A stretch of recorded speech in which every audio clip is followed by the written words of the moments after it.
Next topic जो लेके चलेंगे बेटा, उसका हेडिंग लिखें आप।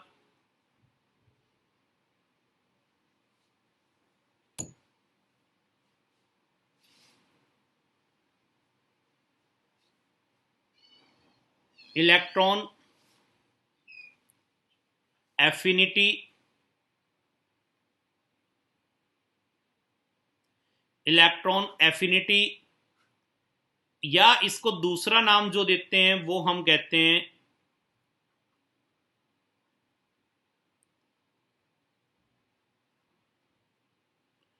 Electron gain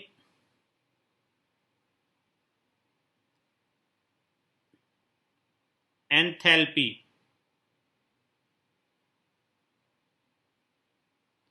electron gain enthalpy, आपने आयनाइजेशन एंथैल्पी को डिनोट किया था डेल आई एच से, ध्यान हो आपको। और यहां इसको हम डिनोट कर देंगे डेल ई जी, इलेक्ट्रॉन गेन, और एच फॉर एंथैल्पी, इससे डिनोट कर देते हैं। इलेक्ट्रॉन एफिनिटी या electron gain enthalpy, next term ये है भाई आपकी। स्टार्टिंग में जो बताऊं बेटा उसको अच्छे से समझना, ये दोनों टर्म यूज करते हैं तो इनमें हल्का सा कंफ्यूजन होता है, पर मेरे बताने के बावजूद वो कंफ्यूजन आपका दूर हो जाएगा। अच्छे से आप इसको समझना ये होती क्या। देखिए, पहली चीज तो ये देखिए, यहां पर इलेक्ट्रॉन क्या हो रहा था, निकाल रहे थे, यहां पर इलेक्ट्रॉन ऐड करेंगे। यहां तो इलेक्ट्रॉन को निकाल रहे थे ना, यहां इलेक्ट्रॉन ऐड होगा। तो पहले डेफिनेशन लिखें, electron gain enthalpy may be defined as the electron gain enthalpy may be defined as the energy change that occurs when an extra electron is added to a gaseous isolated करो बल्कि to a gaseous isolated atom to convert it into a negative ion, that is to form a monovalent anion. Electron gain enthalpy may be defined as the energy change that occurs when an extra electron is added to a gaseous isolated atom to convert it into a negative ion, that is to form a monovalent anion. और इसको हम denote कर देंगे del easy H से, इससे बोल देंगे हम।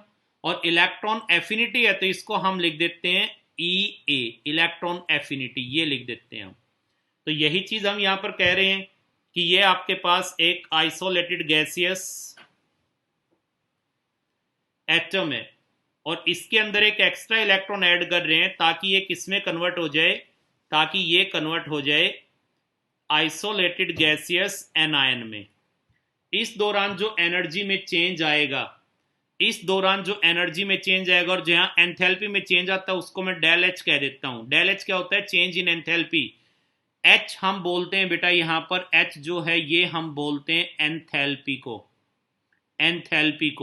अब एंथैल्पी क्या है ये आपको थर्मोडायनामिक्स में बताएंगे, यहां पर आप इसको एनर्जी ही मान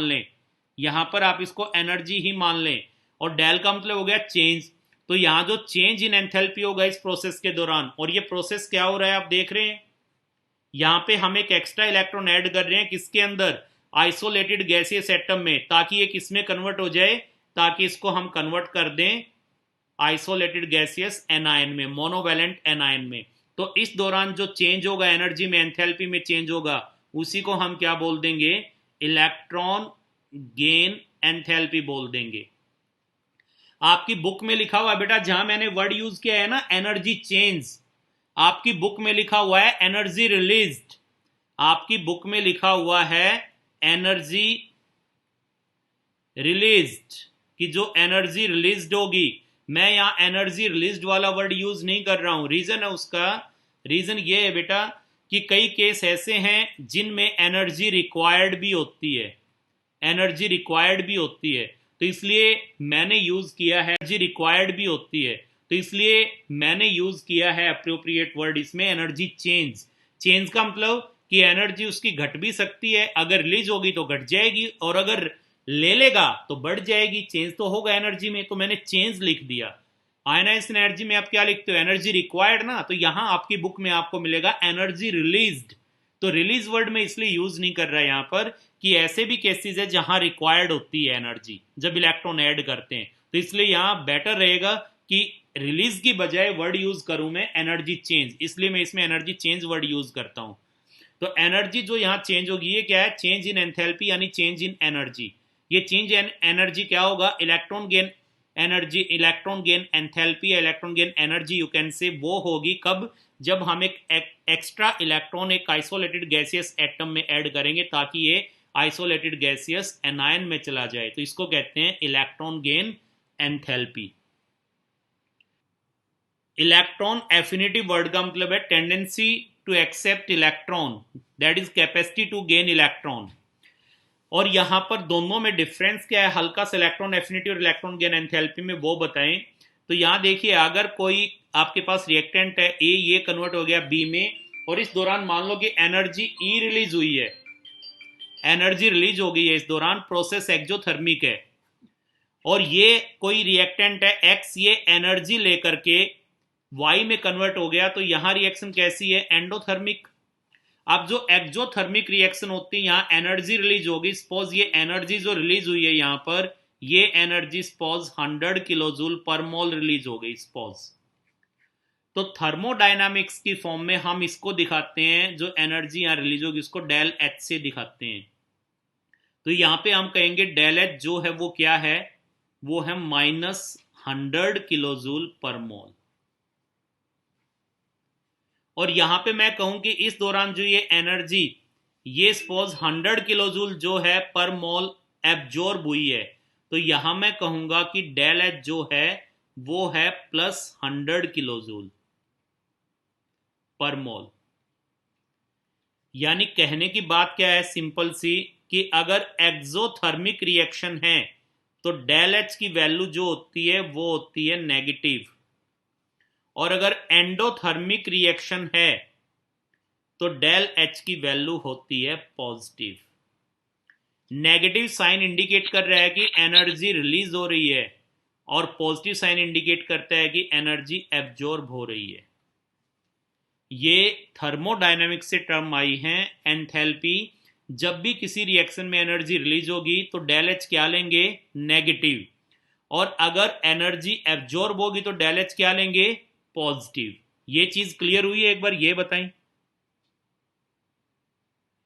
ये रिएक्शन देखिए, यहां पर कोई आपके पास एटम, आइसोलेटेड गैसियस एटम है ए, उसने एक इलेक्ट्रॉन लिया और ये कन्वर्ट हो गया एनायन में, गैसियस एनायन में, और एनर्जी इसने कर दी रिलीज। तो यहां पर ये कहेंगे कि ए जो है इसकी इलेक्ट्रॉन एफिनिटी पॉजिटिव है, इसकी इलेक्ट्रॉन एफिनिटी पॉजिटिव है, ये चीज यहां पर कहेंगे। समझ गए what is the meaning of, जो मैंने ये लाइन बोली इलेक्ट्रॉन एफिनिटी पॉजिटिव है, इसका मतलब हुआ कि ए की इलेक्ट्रॉन लेने की टेंडेंसी पॉजिटिव है, यानी ये इलेक्ट्रॉन ले सकता है। यहां पर इसने इलेक्ट्रॉन लिया है तो मैं ये कहूंगा कि इस ए एटम की इलेक्ट्रॉन एफिनिटी पॉजिटिव है, it means its tendency to gain electron is positive, means it can accept electron easily, so I'm saying that its electron affinity is positive। समझ में आई ये चीज, ये बताएं एक बार कि यहां ये इलेक्ट्रॉन एफिनिटी, हम कह रहे हैं कि इलेक्ट्रॉन एफिनिटी पॉजिटिव है, कोई दिक्कत नहीं है, लेकिन यहां मैं कह रहा हूं कि इसकी इलेक्ट्रॉन गेन एंथैल्पी जो है वो नेगेटिव है। तो थर्मोडायनामिक्स ने ये कह दिया कि आप ये पॉजिटिव वर्ड यूज न करें, आप जो यहां पर पॉजिटिव वर्ड यूज कर रहे हैं ये यूज न करें। तो इलेक्ट्रॉन एफिनिटी कहते भी पॉजिटिव वर्ड यूज क्यों नहीं करें, तो थर्मोडायनामिक्स कहती है कि यहां मेरे साथ कंफ्यूजन होता है, क्योंकि एनर्जी जब रिलीज होती है तो मेरा जो साइन है वो नेगेटिव होता है, लेकिन दोनों अपनी जगह ठीक है। इसका नेगेटिव साइन तो क्या कह रहा है कि एनर्जी जो है वो क्या हो रही है, रिलीज, एम आई राइट। और यहां पर पॉजिटिव का क्या मतलब है कि इसके इलेक्ट्रॉन लेने की टेंडेंसी पॉजिटिव है। तो इलेक्ट्रॉन एफिनिटी और इसके साइन में ये कंट्रोवर्सी है। साइन का मतलब क्या है कि इलेक्ट्रॉन एफिनिटी नेगेटिव नहीं कहेंगे, एफिनिटी मींस टेंडेंसी, कि इलेक्ट्रॉन को लेने की टेंडेंसी पॉजिटिव है। और इलेक्ट्रॉन गेन एंथैल्पी जो है वो ये है नेगेटिव, क्योंकि थर्मोडायनेमिक्स में अभी आपने पढ़ा था कि कोई भी प्रोसेस अगर एक्सोथर्मिक होगा तो डेल एच क्या होगा, नेगेटिव। तो यहाँ इलेक्ट्रॉन गेन एंथैल्पी तो कह रही है कि मैं नेगेटिव हूं क्योंकि एनर्जी रिलीज हो रही है, लेकिन इलेक्ट्रॉन एफिनिटी कह रही है मैं पॉजिटिव हूं। तो दोनों अपनी अपनी जगह ठीक है। इसके पॉजिटिव का मतलब ये है कि इलेक्ट्रॉन लेने की टेंडेंसी पॉजिटिव है, और यहां नेगेटिव वर्ड, ये नेगेटिव साइन का मतलब है कि एनर्जी रिलीज हो रही है। ये दोनों में बस ये हल्का सा वो है। तो इलेक्ट्रॉन एफिनिटी की फॉर्म में कहेंगे तो ये कहेंगे कि ए की इलेक्ट्रॉन एफिनिटी पॉजिटिव है, ए की इलेक्ट्रॉन एफिनिटी पॉजिटिव। या मैं ये कहूं किसकी इलेक्ट्रॉन एफिनिटी ज्यादा है, तो जिसकी इलेक्ट्रॉन लेने की टेंडेंसी ज्यादा होगी। और इलेक्ट्रॉन गेन एंथैल्पी में एनर्जी रिलीज होगी, ये ध्यान रखना है। इलेक्ट्रॉन गेन एंथैल्पी में एनर्जी रिलीज होगी। जो इलेक्ट्रॉन गेन एंथैल्पी हम लिखते हैं वहां पे माइनस साइन ये इंडिकेट कर रहा है कि एनर्जी रिलीज हो रही है। तो इसकी केवल हमें न्यूमेरिकल वैल्यू लेनी है। ये देखिए एक हल्का सा एग्जांपल लेते हैं। मान लो यहां पर ए है और ये इलेक्ट्रॉन लेकर के ये कन्वर्ट हो गया ए नेगेटिव में, और यहां जो है एनर्जी जो है ये 100 किलो जूल यहां दिखा दी। तो यहां मैं इलेक्ट्रॉन गेन एंथैल्पी जो लिखूंगा वो कितनी लिखूंगा, -100 किलो जूल पर मोल। ठीक है। अब सपोज यहां पर कोई आपके पास एटम है, आइसोलेटेड गैसियस एटम बी, और ये इलेक्ट्रॉन लेकर के कन्वर्ट हो रहा है बी नेगेटिव में, और यहां एनर्जी 150 किलो जूल रिलीज होगी। तो यहां पर मैं लिखूंगा electron gain enthalpy is equal to -150 kilo joule per mole, right. अब देखिए एनर्जी रिलीज की होती है, पहले तो ये वाला फंडा बता दें। ये आपके पास कोई एटम है और ये बाहर कोई इलेक्ट्रॉन है, इसको यहां डालना है, अंदर लेना है। तो ये जो न्यूक्लियस है ये इस इलेक्ट्रॉन को अट्रैक्ट करेगा, इनमें फोर्स ऑफ अट्रैक्शन होगा, इनमें फोर्स ऑफ अट्रैक्शन होगा, और फोर्स ऑफ अट्रैक्शन होगा तो एनर्जी क्या होगी, रिलीज। जितना फोर्स ऑफ अट्रैक्शन ज्यादा होगा इनमें उतनी एनर्जी ज्यादा रिलीज होगी, और जितनी एनर्जी ज्यादा रिलीज होगी उतनी हम कहेंगे कि इस एटम की इस इलेक्ट्रॉन को एक्सेप्ट करने की टेंडेंसी ज्यादा है। जितनी एनर्जी ज्यादा रिलीज कब होगी, जब इनके बीच अट्रैक्शन ज्यादा होगा, और अट्रैक्शन ज्यादा कब होगा, जब इसकी टेंडेंसी इलेक्ट्रॉन को लेने की ज्यादा होगी। तो जितना फोर्स ऑफ अट्रैक्शन होगा उतनी एनर्जी ज्यादा रिलीज होगी, और जितनी एनर्जी ज्यादा रिलीज होगी उतनी हम कहेंगे इसकी इलेक्ट्रॉन एफिनिटी ज्यादा है, इलेक्ट्रॉन को एक्सेप्ट करने की टेंडेंसी ज्यादा है। तो यहां एक आपके पास ए है, एक बी है, इन दोनों में मुझे ये बताए कि यहां पर देखिए इसकी एनर्जी यहां कितनी है, इलेक्ट्रॉन गेन एंथैल्पी की वैल्यू -100 किलो जूल पर मोल, और यहां कितनी है, -150 किलो जूल पर मोल।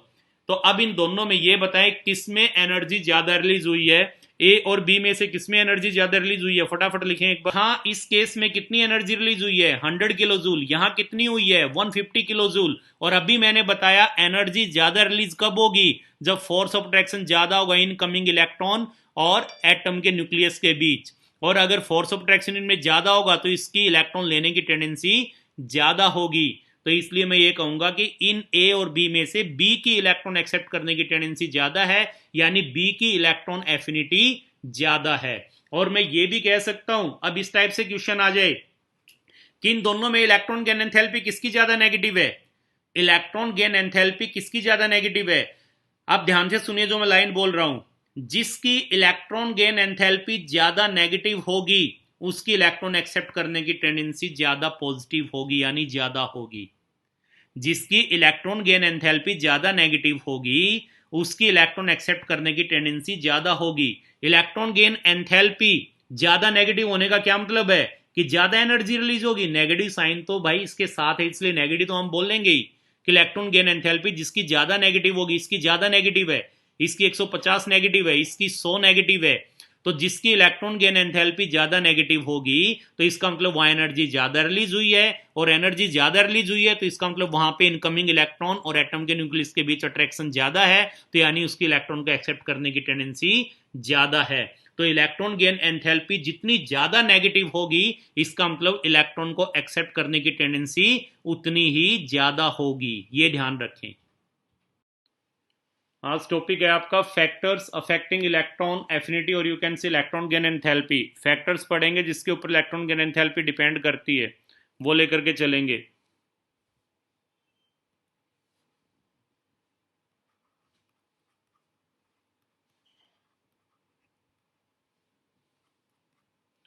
Factors affecting electron gain enthalpy. First हम इसमें लेकर के चलते हैं इफेक्टिव न्यूक्लियर चार्ज। फर्स्ट जो फैक्टर है वो हम लेकर के चलेंगे effective nuclear charge, that is Z effective. When effective nuclear charge is more than the atomic size less, hence electron enthalpy and electron affinity increases. So electron affinity directly proportional to effective nuclear charge. अगर effective nuclear charge बढ़ेगा तो incoming electron के लिए force of attraction बढ़ेगा और atom easily उस electron को लेगा। तो इलेक्ट्रॉन एफिनिटी, ईए में इलेक्ट्रॉन एफिनिटी लिख रहा हूं, electron affinity directly proportional to effective nuclear charge. Effective nuclear charge ज्यादा होगा तो इलेक्ट्रॉन एफिनिटी ज्यादा होगी। सेकंड फैक्टर हम लेकर के चलते हैं एटमिक साइज और you can say atomic radius.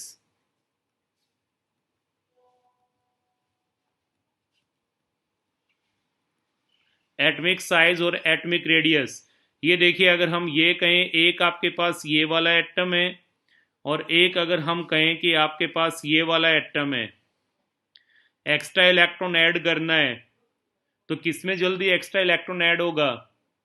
जिसका न्यूक्लियस इस इलेक्ट्रॉन के क्लोज होगा, तो ऑब्वियसली इसका साइज स्मॉल है तो इस इनकमिंग इलेक्ट्रॉन के लिए न्यूक्लियस का फोर्स ऑफ अट्रैक्शन ज्यादा होगा।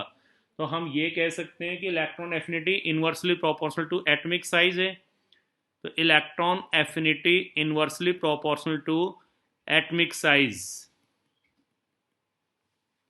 साइज अगर बड़ा होगा तो इलेक्ट्रॉन एफिनिटी कम होगी और अगर साइज स्मॉल होगा तो इलेक्ट्रॉन एफिनिटी ज्यादा होगी। अब दूसरी फॉर्म में अगर मैं कहूं यहां पर तो ये कह सकता हूं कि इस केस में इलेक्ट्रॉन गेन एंथैल्पी ज्यादा नेगेटिव होगी, ये भी ध्यान दें।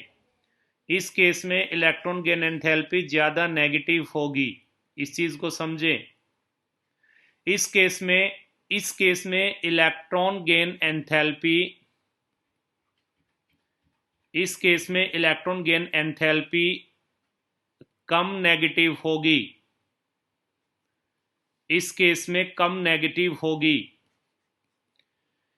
इसका मतलब क्या हुआ, यहां इलेक्ट्रॉन गेन एंथैल्पी ज्यादा नेगेटिव है। सपोज ये वाला एटम जब इलेक्ट्रॉन को लेगा तो यहां पर जो वैल्यू है वो है सपोज 100 किलो जूल और यहां पर वैल्यू है suppose -75 kilo joule.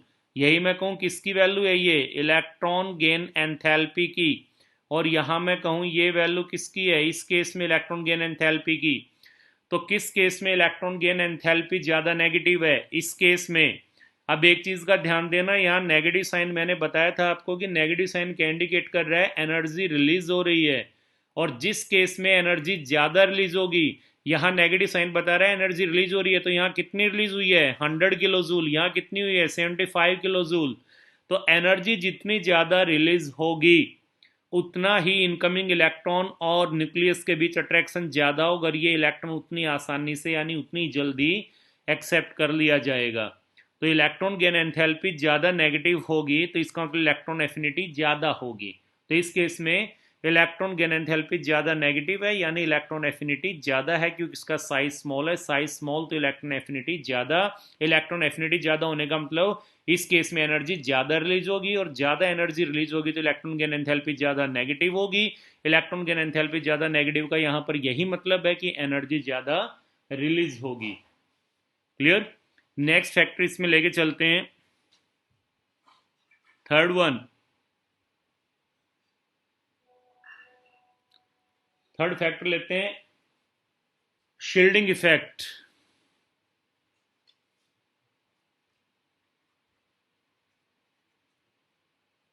Shielding effect and you can say screening effect, ये वाला फैक्टर लेके चलते हैं। देखिए जितना शील्डिंग इफेक्ट ज़्यादा होगा, अगर हम ये कह दें कि आउटर मोस्ट शेल है और ये इनकमिंग इलेक्ट्रॉन है और यहाँ इनर शेल में शील्डिंग इफेक्ट ज़्यादा होगा, शील्डिंग इफेक्ट ज़्यादा होगा तो इफेक्टिव न्यूक्लियर चार्ज जो ये इलेक्ट्रॉन फील करेगा न्यूक्लियस से वो कम होगा, और अगर ये इफेक्टिव न्यूक्लियर चार्ज कम फील करेगा तो इनमें force of attraction incoming electron nucleus में कम होगा, और फोर्स ऑफ अट्रैक्शन कम होगा तो इलेक्ट्रॉन एफिनिटी कम होगी। तो स्क्रीनिंग इफेक्ट अगर बढ़ता है यहाँ पर तो इलेक्ट्रॉन एफिनिटी घटती है। So we can say shielding effect is directly proportional to atomic size and atomic size is inversely proportional to electron affinity, आप ये भी कह सकते हैं। तो यहाँ पर इलेक्ट्रॉन एफिनिटी क्या आ जाएगी, इलेक्ट्रॉन एफिनिटी जो होगी वो इनवर्सली प्रोपोर्शनल आ जाएगी शील्डिंग इफेक्ट के। एससी से मैं शील्डिंग इफेक्ट लिख रहा हूँ, शील्डिंग इफेक्ट के इनवर्सली प्रोपोर्शनल हो जाएगी। तो शील्डिंग इफेक्ट अगर ज़्यादा होगा तो इलेक्ट्रॉन एफिनिटी कम होगी, शील्डिंग इफेक्ट ज़्यादा इलेक्ट्रॉन एफिनिटी कम, शील्डिंग इफेक्ट अगर ज़्यादा हुआ तो इलेक्ट्रॉन एफिनिटी कम होगी, और अगर शील्डिंग इफेक्ट कम हुआ तो इलेक्ट्रॉन एफिनिटी ज़्यादा होगी, ये आ जाएगा। और कौन सा फैक्टर जिस पे डिपेंड करती है, और अगर ले यहाँ पर तो एक और फैक्टर हम ले सकते हैं, stability of half filled and fully filled configuration.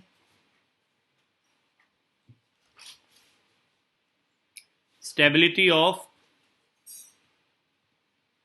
half filled and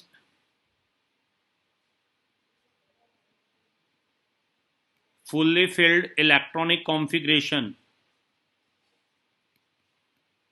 The stability of the configuration having half filled orbitals and fully filled orbitals, यानी कि क्या रखें, मैं ये कह सकता हूँ P3 हो, D5 हो या F7 हो, ये हाफ फील्ड है, या मैं कह दूँ P6 हो, D10 हो और F14 हो, ये फुल्ली फील्ड है।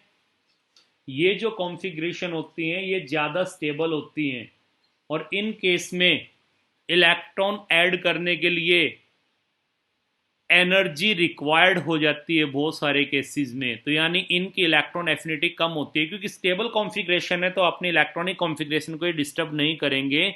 तो आप सिंपली ये कह सकते हैं कि इस केस में इलेक्ट्रॉन एफिनिटी जो होगी वो कम होगी।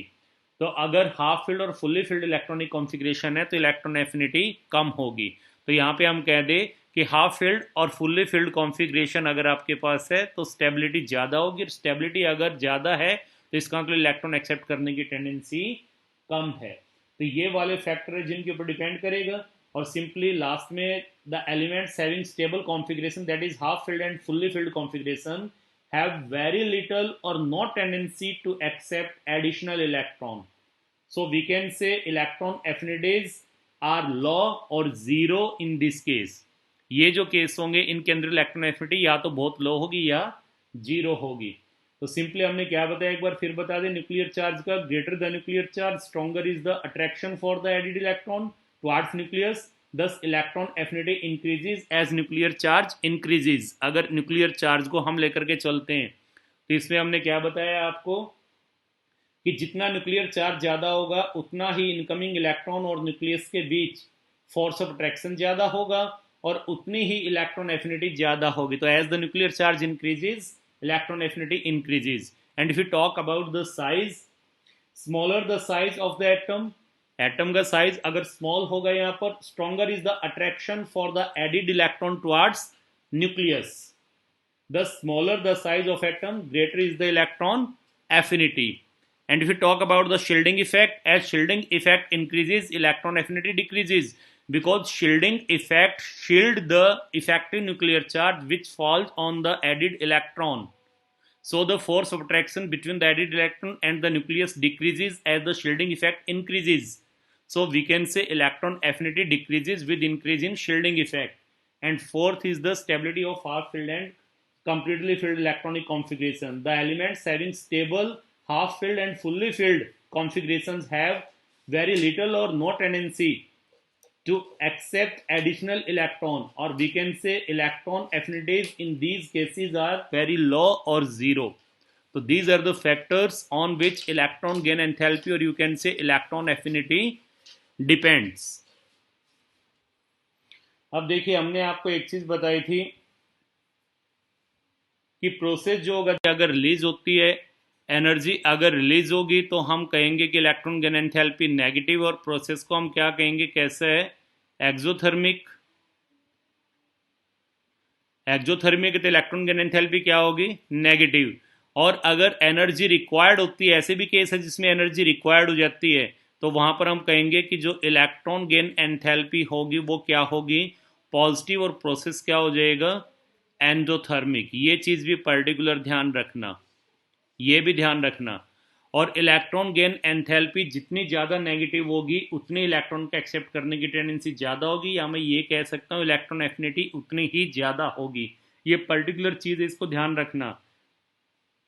इलेक्ट्रॉन गेन एंथैल्पी ज़्यादा नेगेटिव होने का मतलब है कि एनर्जी ज़्यादा रिलीज हो रही है, और एनर्जी ज़्यादा रिलीज होने का मतलब है कि एडिड इलेक्ट्रॉन और न्यूक्लियस के बीच फोर्स ऑफ अट्रैक्शन ज़्यादा है, और इसका मतलब है कि उस इलेक्ट्रॉन को एक्सेप्ट करने की टेंडेंसी ज़्यादा है और उसकी इलेक्ट्रॉन एफिनिटी ज़्यादा है।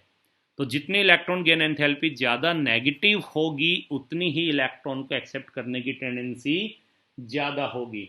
अब हम लेके चलते हैं variation of electron gain enthalpies in periodic table. Periodic table में कैसे चेंजेस आते हैं, कैसे चेंज आते हैं, जो हम लेफ्ट टू राइट जाएं अलोंग ए पीरियड और top to bottom in a group, तो कैसे इलेक्ट्रॉन गेन एंथैल्पी चेंज होती है, इलेक्ट्रॉन एफिनिटी चेंज होती है। तो देखिए अगर इसमें हम लिखे नोट करें electron gain enthalpy becomes less negative in going from top to bottom in a group. अगर हम किसी ग्रुप में टॉप टू बॉटम आए, टॉप टू बॉटम आए तो इलेक्ट्रॉन गेन एंथैल्पी जो होगी यानी डेल इजी एच जिससे नोट करते हैं, इलेक्ट्रॉन गेन एंथैल्पी होगी ये लेस नेगेटिव हो जाएगी, less negative. And what is the meaning of less negative, यानी टॉप टू बॉटम आएंगे तो जो एनर्जी रिलीज होगी जब इलेक्ट्रॉन ऐड करेंगे वो कम होती जाएगी, और एनर्जी जो रिलीज हो रही है वो कम होती चलेगी। तो इसका मतलब एडिड इलेक्ट्रॉन न्यूक्लियस के बीच फोर्स ऑफ अट्रैक्शन डिक्रीज कर रहा है, इसका मतलब इलेक्ट्रॉन एफिनिटी डिक्रीज कर रही है। As we move from top to bottom in a group, electron gain enthalpy becomes less negative. It means electron affinity decreases. Down the group आएंगे तो electron gain enthalpy less negative होगी, और हम ये कह सकते हैं कि इलेक्ट्रॉन एफिनिटी डिक्रीज करेगी। जैसे इसमें हम कहें कि आपके पास ये है suppose lithium, sodium, potassium, rubidium, caesium. हम इस तरफ अगर आएंगे तो इलेक्ट्रॉन गेन एंथैल्पी कम नेगेटिव होती चली जाएगी। इलेक्ट्रॉन गेन एंथैल्पी जो होगी वो कम नेगेटिव होती जाएगी। जैसे यहाँ पे कहें कि लिथियम के केस में हम कहें तो लिथियम के केस में जो यहाँ पर वैल्यू होगी वो ज़्यादा नेगेटिव होगी, यहाँ जो होगी वो ज़्यादा नेगेटिव होगी। किसकी वैल्यू कह रहे हैं, इलेक्ट्रॉन गेन एंथैल्पी की।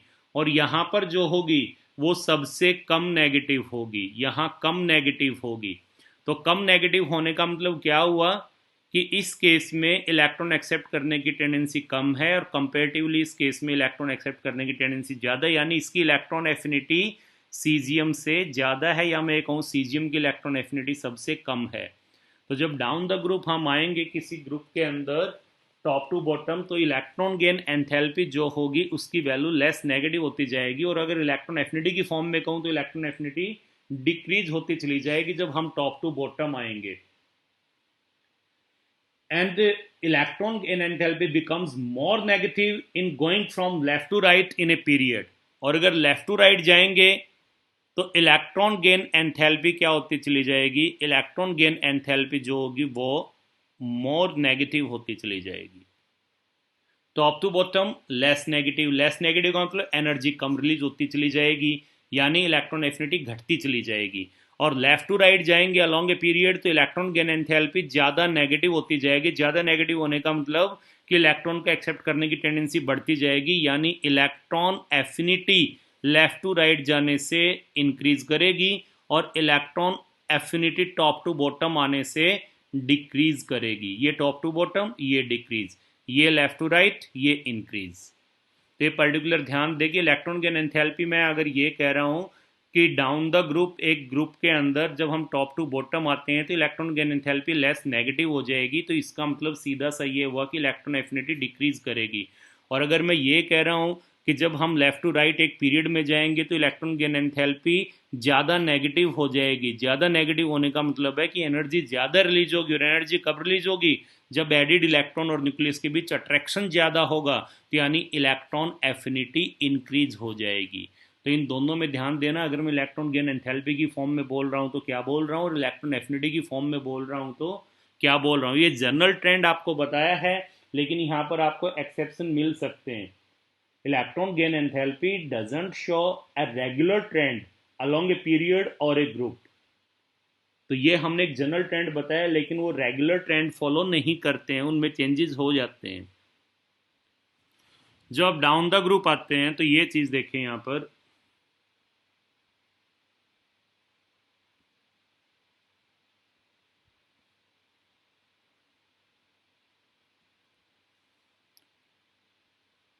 डाउन द ग्रुप आने पे साइज क्या करता है?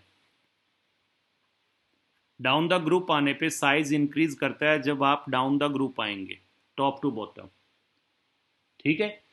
तो यहां पर साइज इंक्रीज करेगा, और अगर साइज इंक्रीज करेगा, मान लो आप ये न्यूक्लियस है इन सब का, ये न्यूक्लियस है, ये न्यूक्लियस है, ये न्यूक्लियस है, और ये वो इलेक्ट्रॉन है जिसको ऐड करना चाह रहे हैं। तो ये न्यूक्लियस जो होगा, इसके इलेक्ट्रॉन क्या होगा? क्लोज ना, क्योंकि यहां अगर इलेक्ट्रॉन होगा तो आप देख रहे हैं साइज स्मॉल है, ये इलेक्ट्रॉन है, ये इलेक्ट्रॉन है, ये इलेक्ट्रॉन है।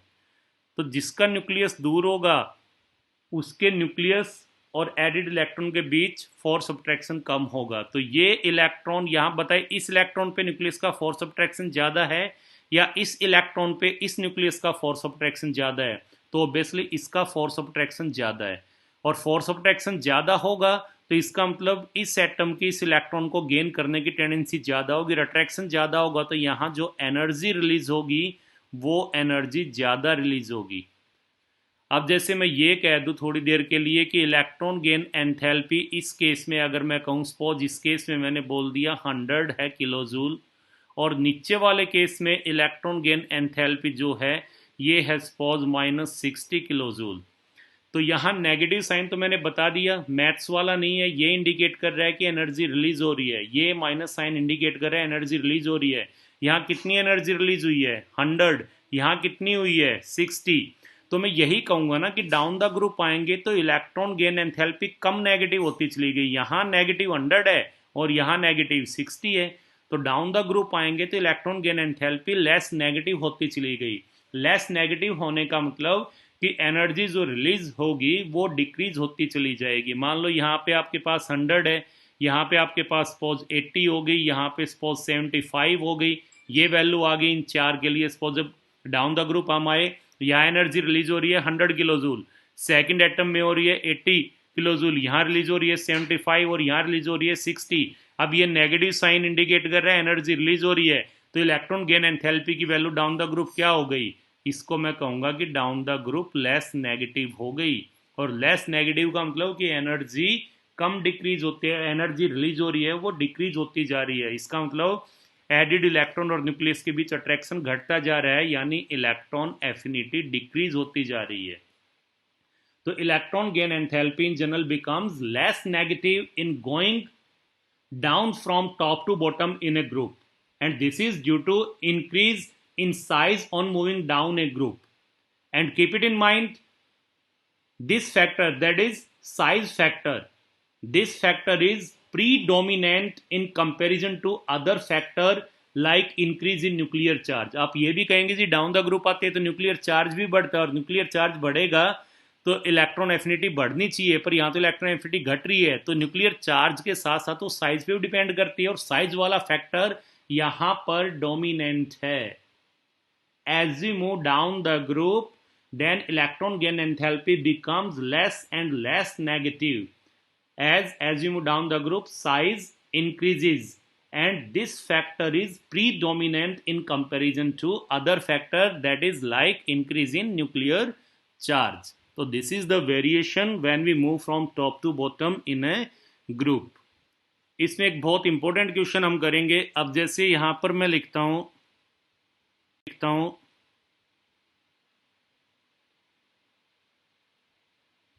Oxygen, sulphur, selenium, tellurium, polonium,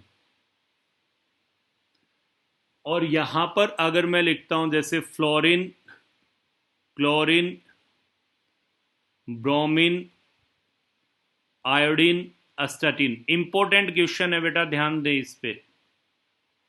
even +2 में भी आ चुका है ये, 11th की तो बात ही छोड़िए, आपके +2 बोर्ड में भी आ चुका है ये वाला क्वेश्चन।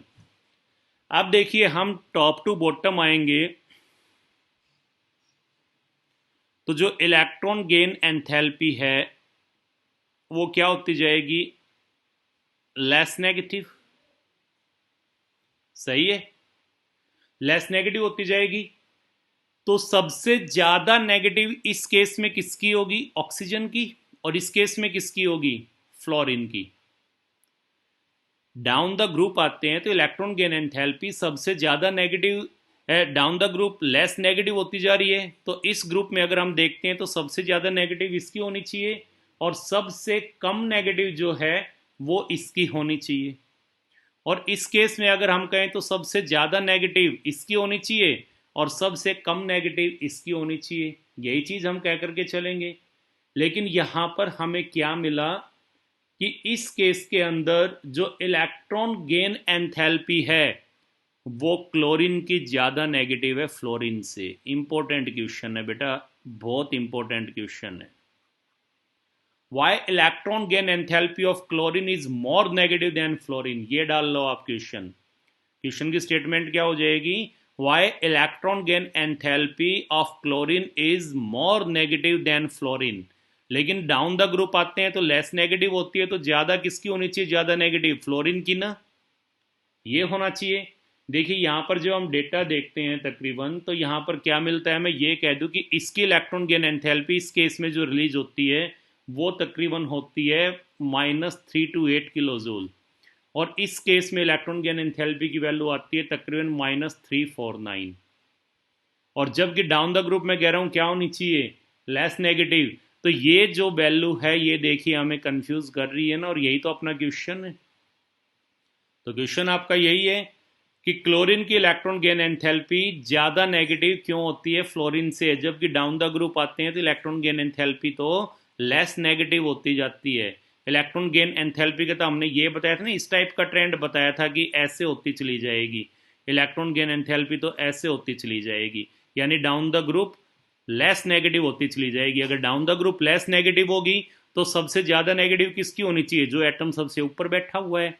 तो यहां पर फ्लोरीन की ज्यादा इलेक्ट्रॉन गेन एंथैल्पी ज्यादा नेगेटिव होनी चाहिए क्लोरीन से, लेकिन ज्यादा किसकी है, क्लोरीन की। और यही आपका यहां पे क्वेश्चन बनता है, exceptional question, why the electron gain enthalpy of chlorine is more negative than fluorine. Same question यहां पे बनेगा, why the electron gain enthalpy of sulphur is more negative than oxygen. और सेम अगर आप चाहें तो यहां पे नाइट्रोजन और यहां पे फास्फोरस, आर्सेनिक, एंटीमनी, बिस्मिथ,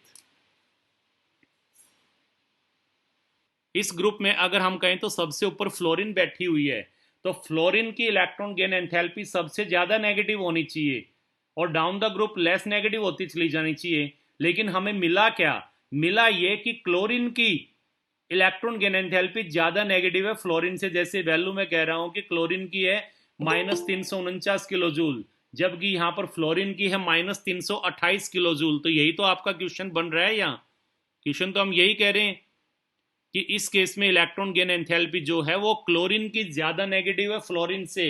और सेम यहां पर आ जाएगा, यहां पर भी यही होता है कि जो ऑक्सीजन है, ऑक्सीजन की इलेक्ट्रॉन गेन एंथैल्पी तकरीबन -141 होती है, जबकि सल्फर की -200 होती है।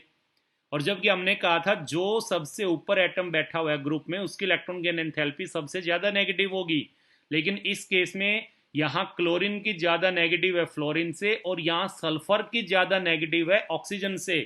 तो क्वेश्चन आपका यही बन गया, why electron gain enthalpy of chlorine is more negative than fluorine, या आप ये कह दें why electron gain enthalpy of sulphur is more negative than oxygen, या यहां पर ये कह दे why electron gain enthalpy of phosphorus is more negative than nitrogen.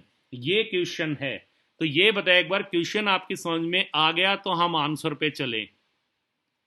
अब इस केस में हम ये कह सकते हैं कि यहां पर क्लोरीन की इलेक्ट्रॉन गेन एंथैल्पी ज्यादा नेगेटिव, इसका मतलब क्लोरीन की एक्स्ट्रा इलेक्ट्रॉन ऐड करने की टेंडेंसी ज्यादा है फ्लोरीन से, और इस केस में सल्फर की ज्यादा टेंडेंसी है एक्स्ट्रा इलेक्ट्रॉन ऐड करने की ऑक्सीजन से, यानी इलेक्ट्रॉन एफिनिटी क्लोरीन की ज्यादा है और इस केस में इलेक्ट्रॉन एफिनिटी सल्फर की ज्यादा है। जबकि हम तो ये कह रहे थे कि डाउन द ग्रुप आएंगे तो इलेक्ट्रॉन एफिनिटी डिक्रीज करेगी, अगर डिक्रीज करेगी तो क्लोरीन की कम होनी चाहिए थी फ्लोरीन से, लेकिन ट्रेंड हमें उल्टा मिला। यही तो इंपॉर्टेंट क्वेश्चन बन गया, बोर्ड में भी आ चुका है ACBSE बेटा ये वाला क्वेश्चन। तो अब इसका सिंपल सा रीजन समझिए बेटा क्या है। मैं फ्लोरीन और क्लोरीन का एग्जाम्पल देके समझाऊंगा आपको, सेम एक्सप्लेनेशन आपकी हो जाएगी सल्फर और ऑक्सीजन के लिए। ये देखिए फ्लोरीन की इलेक्ट्रॉनिक कॉन्फ़िगरेशन अगर हम लिखते हैं तो क्या आएगी, 1s2 2s2 2p5, और अगर क्लोरीन के लिए इलेक्ट्रॉनिक कॉन्फ़िगरेशन लिखे तो क्या आएगी, 1s2 2s2 2p6 3s2 3p5। यानी मैं फ्लोरीन के केस में कहूं बेटा तो ये कह सकता हूं कि फ्लोरीन में ये आपके पास फर्स्ट शेल हो गई और ये आपके पास सेकंड शेल है। फर्स्ट शेल में आपके पास ये 2 इलेक्ट्रॉन और सेकंड शेल में 7 इलेक्ट्रॉन, 2 3 4 5 6 7, एम आई राइट। और अगर क्लोरीन का मैं केस लेकर के चलूं तो क्लोरीन के केस में क्या है, ये फर्स्ट शेल, ये सेकंड शेल और ये आ गई थर्ड शेल। थर्ड शेल इसमें 2 इलेक्ट्रॉन, इसमें 8 इलेक्ट्रॉन और यहां इसमें 7 इलेक्ट्रॉन, 3 4 5 6 7। फ्लोरीन के केस में जो एक्स्ट्रा इलेक्ट्रॉन ऐड करना है वो किस में जाएगा, वो सेकंड शेल में जाएगा, एम आई राइट। और क्लोरीन के केस में जो एक्स्ट्रा इलेक्ट्रॉन ऐड करना है वो किस में जाएगा, वो थर्ड शेल में जाएगा, एम आई राइट। यहां तो जाएगा एल में और यहां जाएगा एम में, ठीक है। अब देखिए यहां पे सेकंड शेल है तो सेकंड शेल का साइज स्मॉल है जबकि थर्ड शेल का साइज बड़ा होगा। ऑब्वियसली जो सेकंड शेल है इसका रेडियस कम है, इसका जो साइज है वो स्मॉल है सेकंड शेल का, और यहाँ थर्ड शेल जो उसका साइज बड़ा है। यहां भी 7 इलेक्ट्रॉन है आउटर मोस्ट में, यहां भी 7 इलेक्ट्रॉन है आउटर मोस्ट में, लेकिन यहां पर वो 7 इलेक्ट्रॉन कम जगह में है। ये कहानी कैसी है बेटा, ध्यान से सुने। सपोज आप एक घर में 7 बंदे हैं, आप 7 बंदे एक घर में रहते हैं और आपके पास एक छोटा सा कमरा है, उसी में खाते पीते सोते उसी में है आप। कोई मेहमान आ गया तो वो मेहमान अगर कहे कि मुझे आपके पास रुकना है तो आप ये कहेंगे कि हम तो 7 बंदे हैं, छोटी सी जगह में हम ही एडजस्ट नहीं हो पा रहे, हम ही जब सोते हैं तो एक दूसरे को इधर उधर भगाते हैं, एक दूसरे को लाते मारते हैं, तो तुम्हें कहां से एडजस्ट करेंगे। लेकिन अगर वही 7 बंदे किसी बड़े घर में रहे और एक बंदा और आ जाए तो वो कहेंगे कोई दिक्कत नहीं, हम आराम से रह रहे हैं, तुम भी रह लो, हमारे पास स्पेस बहुत है। समझ गए मेरी बात। अब इसको थोड़ा बोलते हैं केमिस्ट्री की लैंग्वेज में। तो जो फ्लोरीन है उस केस में क्या हुआ कि आउटरमोस्ट शेल में 7 इलेक्ट्रॉन है और उन 7 इलेक्ट्रॉन में क्राउडिंग की वजह से, क्योंकि स्पेस कम है ना, तो वहां पर क्या होगी, वहां पर क्राउडिंग हो जाएगी इन इलेक्ट्रॉन की, और इनमें क्या होगा, inter electronic repulsion. Inter electronic repulsion, inter electronic repulsion का क्या मतलब है, इलेक्ट्रॉन के बीच में रिपल्सन। यहां ये इलेक्ट्रॉन, यहां स्पेस कम है जहां पे इलेक्ट्रॉन रहते हैं, इनमें खुद में ही रिपल्सन होता रहता है, तो आने वाले इलेक्ट्रॉन को ये इतने ईज से नहीं लेंगे, इतनी आसानी से नहीं एक्सेप्ट करेंगे। जबकि यहां भी है तो 7 ही इलेक्ट्रॉन, लेकिन इनके रहने के लिए स्पेस ज्यादा है, तो यहां इंटर इलेक्ट्रॉनिक रिपल्सन इसके कंपैरेटिवली बहुत कम है और ये इनकमिंग इलेक्ट्रॉन को आसानी से ले लेंगे। अब ये अगर इनकमिंग इलेक्ट्रॉन को आसानी से लेंगे तो इसका मतलब इसकी टेंडेंसी एक्स्ट्रा इलेक्ट्रॉन को ऐड करने की ज्यादा है, इसलिए इस केस में एनर्जी ज्यादा रिलीज होती है, जबकि इसकी टेंडेंसी एक्स्ट्रा इलेक्ट्रॉन को ऐड करने की कम है, क्योंकि इसके जो 7 इलेक्ट्रॉन आउटर मोस्ट में, उन्हीं में एक दूसरे का जूतबाज तरफ है भाई, कि हमारी यहाँ पे क्राउडिंग होगी, यहाँ पे इंटर इलेक्ट्रॉनिक रिपल्सन, हम ही एक दूसरे को धक्का मार रहे हैं, तुम्हें कहाँ से लें। जबकि यहाँ सेल का साइज बड़ा होने से 7 इलेक्ट्रॉन में इंटर इलेक्ट्रॉनिक रिपल्सन इसके कंपेरेटिवली बहुत कम है, और इनकमिंग इलेक्ट्रॉन को ये आसानी से ले लेंगे, तो ये वाला इसका आसानी से ले लेंगे, तो ये वाला इसका रीजन आ जाएगा। तो सिंपल सा हम क्या गए, due to small size of fluorine atom there is a strong inter electronic repulsion when extra electron is added to this atom, because electron density is high and the addition of electron is not so easy, thus the electron gain enthalpy, अगर हम कहें तो third period के जो element हैं sulphur, chlorine और जो आपके पास ये आएगी ऑक्सीजन, इनमें अगर कंपेयर करें हम सल्फर और ऑक्सीजन में, तो सल्फर की जो होगी ज़्यादा नेगेटिव होगी, और अगर क्लोरीन फ्लोरीन में करें तो क्लोरीन की ज़्यादा नेगेटिव होगी। तो यहाँ फ्लोरीन के केस में छोटा साइज होने से इंटर इलेक्ट्रॉनिक रिपल्सन है, और इंटर इलेक्ट्रॉनिक रिपल्सन की वजह से ये आने वाले इलेक्ट्रॉन को इतनी आसानी से नहीं ले पाएंगे, जबकि यहाँ पर 7 इलेक्ट्रॉन ही है, लेकिन इनके रहने के लिए स्पेस ज़्यादा है, यानी इलेक्ट्रॉन डेंसिटी यहाँ कम है, यहाँ इलेक्ट्रॉन डेंसिटी ज़्यादा थी, तो यहाँ इंटर इलेक्ट्रॉनिक रिपल्सन कंपेरेटिवली कम है, और इनकमिंग इलेक्ट्रॉन को ये ज़्यादा आसानी से ले लेंगे, and this is the reason for which electron gain enthalpy of chlorine is more negative than fluorine, and same explanation we can give for the sulphur and oxygen, and same for phosphorus and nitrogen. क्या बताया हमने आपको कि कुछ alkaline earth metals हैं, electron gain enthalpies of some of the members of alkaline earth metal like beryllium, magnesium, and in case of nitrogen and in case of noble gases electron gain enthalpy की जो value है वो positive होती है, यानी process endothermic होता है, यानी इन केस में जब इलेक्ट्रॉन ऐड करेंगे, इन केस में जब इलेक्ट्रॉन ऐड करेंगे तो एनर्जी रिलीज नहीं होती बल्कि एनर्जी देनी पड़ती है। तो ऐसा क्यों? तो उसका रीजन सिंपल सा ये है कि ये चाहे आपके पास बेरिलियम मैग्नीशियम हो, चाहे नाइट्रोजन हो, चाहे नोबल गैस हो, इनकी इलेक्ट्रॉनिक कॉन्फ़िगरेशन जो होती है, इलेक्ट्रॉनिक कॉन्फ़िगरेशन वो स्टेबल होती है, इनकी इलेक्ट्रॉनिक कॉन्फ़िगरेशन स्टेबल होती है। अगर आप देखते हैं alkaline earth metals have stable configuration due to completely filled ns orbital.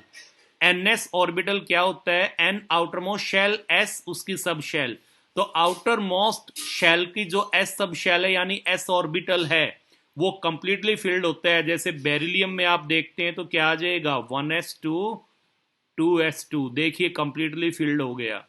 अगर आप मैग्नीशियम के केस में लिखते हैं तो क्या आ जाएगा 1s2 2s2 2p6 and 3s2, तो देखिए आउटर मोस्ट शेल की जो s है ये कंप्लीटली फिल्ड हो गई।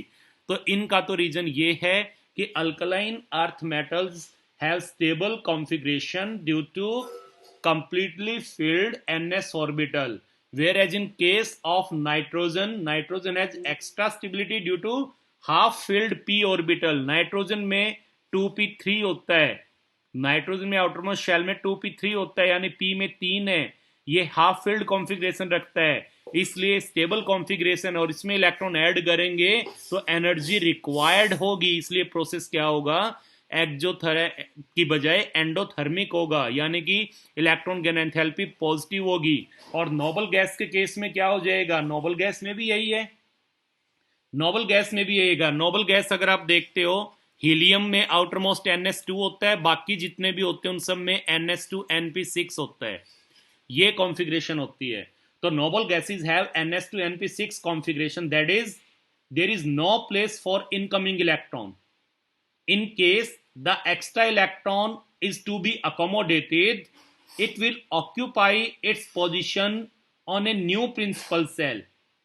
अगर आप नोबल गैसेस में एक एक्स्ट्रा इलेक्ट्रॉन ऐड करना चाहेंगे तो वो देखिए बाहर वाली शेल तो कंप्लीटली फिल्ड है, इसमें नहीं आएगा, और हमें ऊपर वाली शेल में ऐड करना पड़ेगा जिसकी एनर्जी ज्यादा होती है, और उसके लिए हमें एनर्जी देनी पड़ेगी।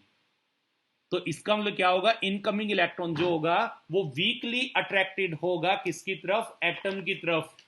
तो इस केस में पर्टिकुलर ये ध्यान रखें, नोबल गैसेस के केस में, नोबल गैसेस में पर्टिकुलर ये ध्यान रखें कि noble gas the extra electron has to be accommodated in the next higher principal cell.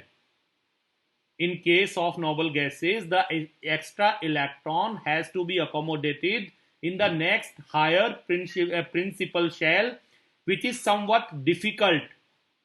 That is, the extra electron will not attach itself to the noble gas atom, or the anion formed is very unstable. जैसे हम ये कह दें कि यहाँ पे आपके पास suppose argon है, और आर्गन की अगर हम लेकर के चले इलेक्ट्रॉनिक कॉन्फ़िगरेशन तो क्या है, नियोन, और नियोन के बाद हम लिखे तो क्या आ जाएगी 3s2 और 3p6।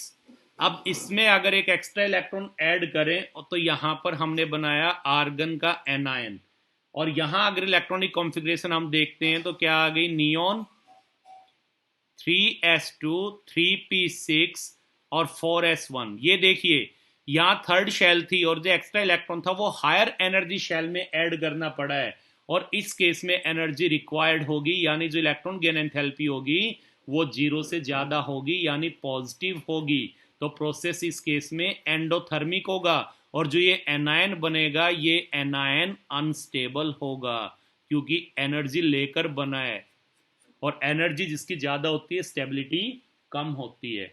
तो इसलिए ये हमने आपको बताया कि इन केसेस में इनमें से क्वेश्चन आ सकता है कि कुछ ये मेंबर अल्कलाइन अर्थ मेटल्स के, नाइट्रोजन और नोबल गैसेज, इनकी इलेक्ट्रॉन गेन एंथैल्पी कैसी होती है, पॉजिटिव होती है। तो उसका रीजन आपको बताया है कि क्या रीजन है। इस केस में जो ns ऑर्बिटल है वो कंप्लीटली फिल्ड है, यहाँ पे नाइट्रोजन 2p3 यानी हाफ फिल्ड कॉन्फ़िगरेशन है जो कि स्टेबल है, और नोबल गैस में आउटर मोस्ट ns2 np6 होती है जो कि स्टेबल कॉन्फ़िगरेशन है।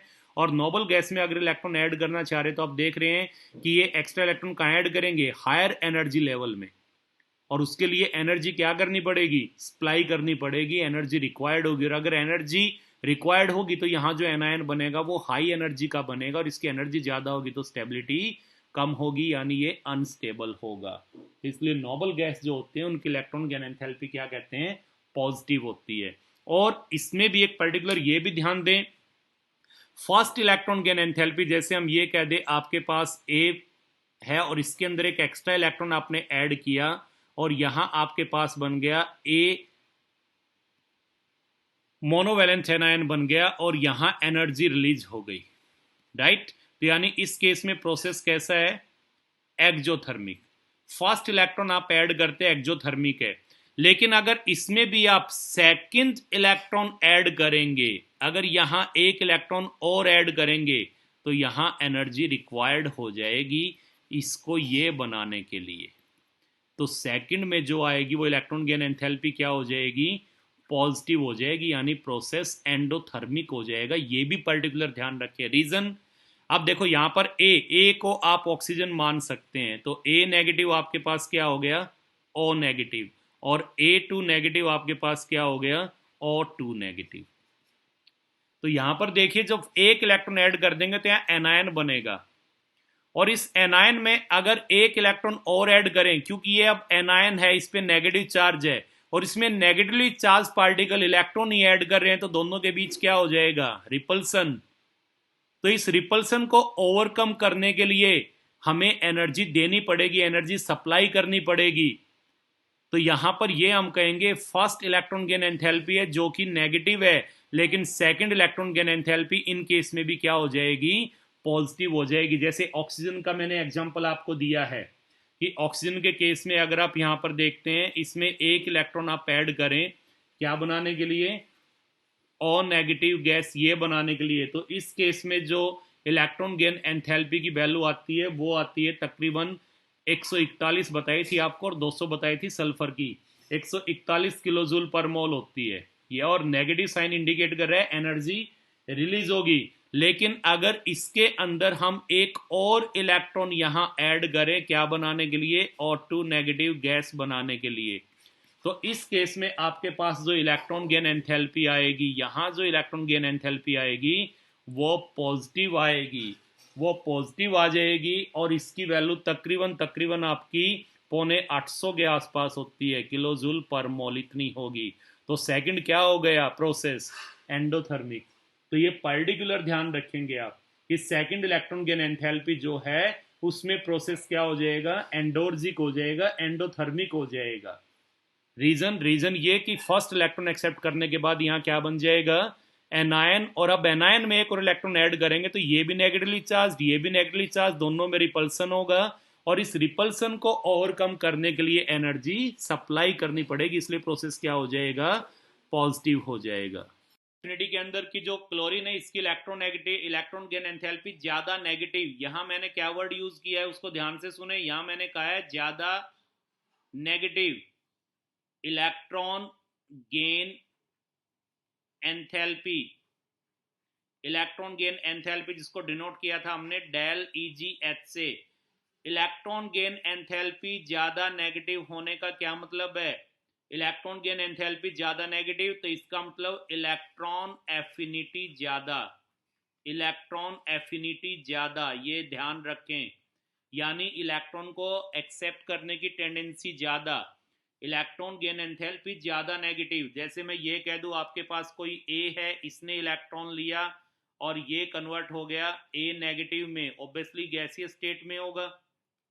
और ये आपके पास पॉज बी है, इसने गैसीय स्टेट में इलेक्ट्रॉन लिया और ये कन्वर्ट हो गया बी नेगेटिव में। अब यहाँ पर इसकी इलेक्ट्रॉन गेन एंथैल्पी अगर मैं लिखता हूँ, मैंने यहाँ लिख दी पॉज -150 किलो जूल पर मोल, और यहाँ पे इसकी मैंने लिख दी -300 किलो जूल पर मोल पॉज। तो देखिए यहाँ पर ज्यादा नेगेटिव कौन सी है, ज्यादा नेगेटिव ये है, मैं ज्यादा नेगेटिव कह रहा हूं। हालांकि इलेक्ट्रॉन गेन एंथैल्पी जो है इसकी कम है, कल जो पूछ रहा था बच्चा अगर उस फॉर्म में आप बोल लेंगे तो, लेकिन मैं कह रहा हूं ज्यादा नेगेटिव, तो ज्यादा नेगेटिव इसकी है। और जिसकी इलेक्ट्रॉन गेन एंथैल्पी ज्यादा नेगेटिव होगी, क्योंकि ये तो नेगेटिव 150 और ये नेगेटिव 300 है, तो इस केस में एनर्जी ज्यादा निकलेगी। मैंने ये भी बताया था कि यहाँ जो नेगेटिव साइन है ये तो क्या इंडिकेट कर रहा है कि एनर्जी जो है वो रिलीज हो रही है। और एनर्जी रिलीज कब होगी, एनर्जी तब रिलीज होगी जब इनकमिंग इलेक्ट्रॉन और न्यूक्लियस के बीच अट्रैक्शन ज्यादा होगा, यानी इलेक्ट्रॉन लेने की टेंडेंसी ज्यादा होगी। तो ए और बी में से अगर मैं ये कहूं तो किसकी टेंडेंसी ज्यादा है इलेक्ट्रॉन को गेन करने की, बी की ज्यादा है, तो बी की इलेक्ट्रॉन एफिनिटी ज्यादा है ए से। तो जिसकी इलेक्ट्रॉन गेन एंथैल्पी ज्यादा नेगेटिव, उसका मतलब उसकी इलेक्ट्रॉन एक्सेप्ट करने की टेंडेंसी यानी इलेक्ट्रॉन एफिनिटी ज्यादा होगी। तो इस चीज में कंफ्यूज नहीं हो। सेम यहां पर वैसे तो हमने कहा था कि डाउन द ग्रुप आएंगे तो इलेक्ट्रॉन एफिनिटी क्या करेगी, इलेक्ट्रॉन एफिनिटी डिक्रीज करेगी। या ये कह दें इस चीज को हम कि इलेक्ट्रॉन गेन एंथैल्पी जो है वो डाउन द ग्रुप आने पे नीचे की तरफ आएंगे तो क्या होती चली जाएगी, वो लेस नेगेटिव होती चली जाएगी, लेस नेगेटिव। और लेस नेगेटिव होती जाएगी तो इलेक्ट्रॉन एफिनिटी डिक्रीज करेगी। और अगर मैं ये कहूं नीचे से ऊपर की तरफ आएंगे तो वही बात आ गई, ज्यादा नेगेटिव होती जाएगी इलेक्ट्रॉन गेन एंथैल्पी, और इलेक्ट्रॉन गेन एंथैल्पी ज्यादा नेगेटिव होगी तो इलेक्ट्रॉन एफिनिटी इंक्रीज होती जाएगी। तो डाउन द ग्रुप इलेक्ट्रॉन को एक्सेप्ट करने की टेंडेंसी घटेगी, तो उसको आप ये कह सकते हैं इलेक्ट्रॉन एफिनिटी डिक्रीज करेगी। या आप ये कह दें electron gain enthalpy less negative होगी। तो अगर ये चीज है तो जो सबसे ऊपर बैठा हुआ है उसकी इलेक्ट्रॉन गेन एंथैल्पी सबसे ज्यादा नेगेटिव होनी चाहिए, लेकिन यहाँ किसकी मिली, क्लोरीन की। इनमें किसकी मिली, ऑक्सीजन फैमिली में सल्फर की, इससे ज्यादा नेगेटिव मिली ऑक्सीजन से, और नाइट्रोजन से ज्यादा नेगेटिव फास्फोरस की मिली। हालांकि नाइट्रोजन की तो आपने देखा भी था, बताया भी था कि पॉजिटिव आ गई थी। कल ये सारा आपको हम करवा चुके हैं, ठीक है। आज हम लेकर के चलते हैं कुछ importance of electron gain enthalpy. आज जो टॉपिक है वो आप लिखेंगे importance of electron gain enthalpy.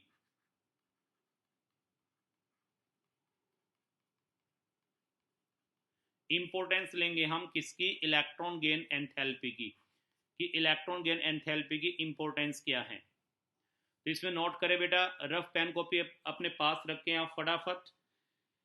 तो इसमें नोट करें, elements having high negative value of electron gain enthalpy are capable of accepting electron easily. यही चीज है, जिन एलिमेंट्स की इलेक्ट्रॉन गेन एंथैल्पी ज्यादा नेगेटिव होगी उनकी टेंडेंसी इलेक्ट्रॉन को एक्सेप्ट करने की ज्यादा होगी, यानी कि वो एलिमेंट जल्दी से एनायन बना सकते हैं, और जल्दी से एनायन बनाएंगे तो इसका मतलब वो आयनिक कंपाउंड बनाएंगे। और ये जो एलिमेंट होंगे ये इलेक्ट्रोनेगेटिव होंगे नेचर में। उनको आप देखो, अगर कोई जल्दी से इलेक्ट्रॉन लूज कर दे, जल्दी से इलेक्ट्रॉन लूज कर दे तो हम कहते हैं कि ये नेचर में इलेक्ट्रोपॉजिटिव है, और अगर कोई जल्दी से इलेक्ट्रॉन गेन करके एनायन बनाए तो हम कहेंगे कि ये नेचर में इलेक्ट्रो नेगेटिव है, इलेक्ट्रो नेगेटिव है। तो generally electro positive word use होता है मेटल के लिए और इलेक्ट्रो नेगेटिव यूज होता है नॉन मेटल के लिए। यहां पर हमने कहा है कि जो एम था इसकी टेंडेंसी इलेक्ट्रॉन को लूज करने की, तो मैं ये कहूंगा ये इलेक्ट्रो पॉजिटिव है, ये इलेक्ट्रो पॉजिटिव है। तो इलेक्ट्रो पॉजिटिव जनरली किसके लिए यूज करते हैं, मेटल के लिए, और इलेक्ट्रो नेगेटिव किसके लिए यूज करते हैं, नॉन मेटल के लिए। तो यहाँ पर हमने ये बताया कि जिन एलिमेंट की इलेक्ट्रॉन गेन एंथैल्पी ज़्यादा नेगेटिव होगी उनकी इलेक्ट्रॉन को एक्सेप्ट करने की टेंडेंसी ज़्यादा होगी, इलेक्ट्रॉन एक्सेप्ट करके क्या बनाएंगे, एनायन। और जिनकी टेंडेंसी एनायन बनाने की होगी वो कैसे कंपाउंड बनाएंगे, आयनिक कंपाउंड बनाएंगे। क्योंकि आयनिक कंपाउंड में क्या होता है, आयनिक कंपाउंड में आपको पता है एक कैटायन होता है और एक एनायन होता है। तो अगर किसी की टेंडेंसी इलेक्ट्रॉन एक्सेप्ट करने की ज़्यादा है तो एनायन बनाएगा, और एनायन बनाएगा तो आयनिक कंपाउंड बनाएगा, और ऐसे एलिमेंट को हम क्या कहेंगे, इलेक्ट्रोनेगेटिव एलिमेंट कहेंगे हम। क्लियर। अब देखिए यहाँ पर कुछ एलिमेंट यहाँ पर जिनकी इलेक्ट्रॉन गेन एंथैल्पी बहुत नेगेटिव होती है, और इलेक्ट्रॉन गेन एंथैल्पी अगर ज़्यादा नेगेटिव होगी तो इसका मतलब इलेक्ट्रॉन एफिनिटी ज़्यादा होगी। तो जिनकी इलेक्ट्रॉन गेन एंथैल्पी ज़्यादा नेगेटिव होती है, जैसे उसमें हम लेकर के चले, सपोज आपके पास फ्लोरीन है, या मैं कहूँ क्लोरीन है, ब्रोमीन है, या मैं कहूँ ऑक्सीजन है, सल्फर है, एटसेट्रा, ये मैं कहूँ, तो जिनकी इलेक्ट्रॉन गेन एंथैल्पी ज़्यादा नेगेटिव है वो स्ट्रॉन्ग ऑक्सीडाइजिंग एजेंट होंगे। क्योंकि आपको ये पता है कि जो इलेक्ट्रॉन लेता है, इलेक्ट्रॉन लेकर के एनायन बनाएगा, तो गेन ऑफ इलेक्ट्रॉन को हम क्या बोलते हैं, इस रिएक्शन में क्या हो गया, रिडक्शन। किसका रिडक्शन हुआ है, एक्स का, गेन ऑफ इलेक्ट्रॉन रिडक्शन कहलाता है। और जिसका रिडक्शन होता है उसको हम क्या बोलते हैं, ऑक्सीडाइजिंग एजेंट। यही तो बताया था आपको, जिसका रिडक्शन होगा उसे हम ऑक्सीडाइजिंग एजेंट बोलते हैं। तो यहां पर हम ये कह सकते हैं elements having high negative electron gain enthalpies act as strong oxidizing agent. For example, fluorine, chlorine, bromine, sulfur, oxygen, etc. यही कहेंगे हम इस पे। अब देखिए यहां पर हम लेके चलते हैं इस केस में on the basis of general trend of ionization enthalpy and electron gain enthalpy। अगर ionization enthalpy and electron gain enthalpy इन दोनों के बेस पे, on the basis of the general trend of ionization enthalpy and electron gain enthalpy, the following properties can be predicted. कुछ properties है जिनको हम predict कर सकते हैं, कौन कौन सी होंगी इनको नोट करें। देखिए फर्स्ट हम यहां पे बता रहे हैं आपको,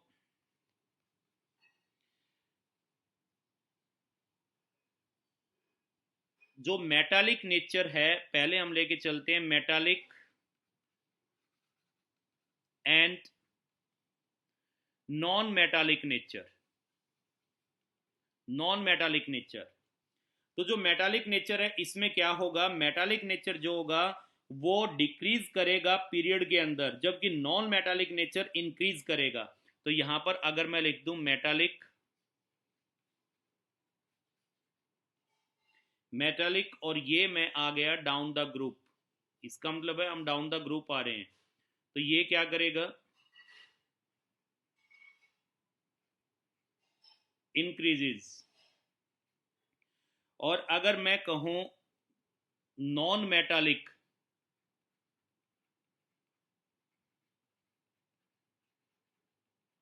नॉन मेटालिक, ये डाउन द ग्रुप क्या करेगा, डिक्रीजेस।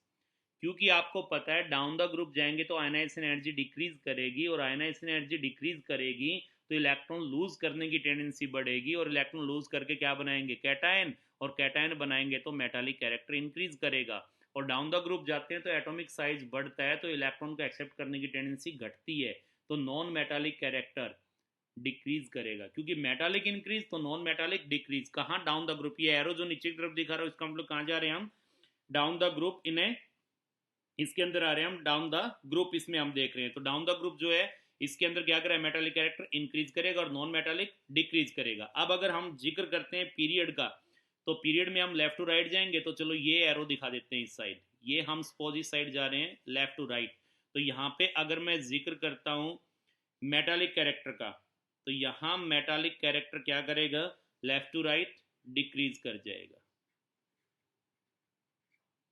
डिक्रीज कर जाएगा। और लेफ्ट टू राइट अगर यहाँ मैं जाऊँ और यहाँ मैं जिक्र करता हूँ नॉन मेटालिक कैरेक्टर का, तो ये क्या करेगा, ये इंक्रीज कर जाएगा।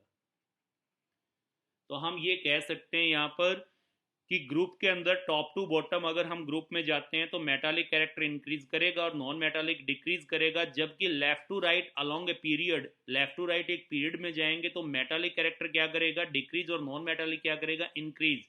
और यही रीजन है कि आपने पीरियोडिक टेबल में देखा भी होगा कि आपके लेफ्ट की तरफ जो हैं, लेफ्ट की तरफ आपके मेटल हैं, और जब आप लेफ्ट टू राइट जाते हैं तो पी ब्लॉक में आपने देखे होंगे यहाँ नॉन मेटल्स आ जाते हैं, यहाँ नॉन मेटल्स आ जाते हैं, क्योंकि नॉन मेटालिक कैरेक्टर इंक्रीज करेगा लेफ्ट टू राइट।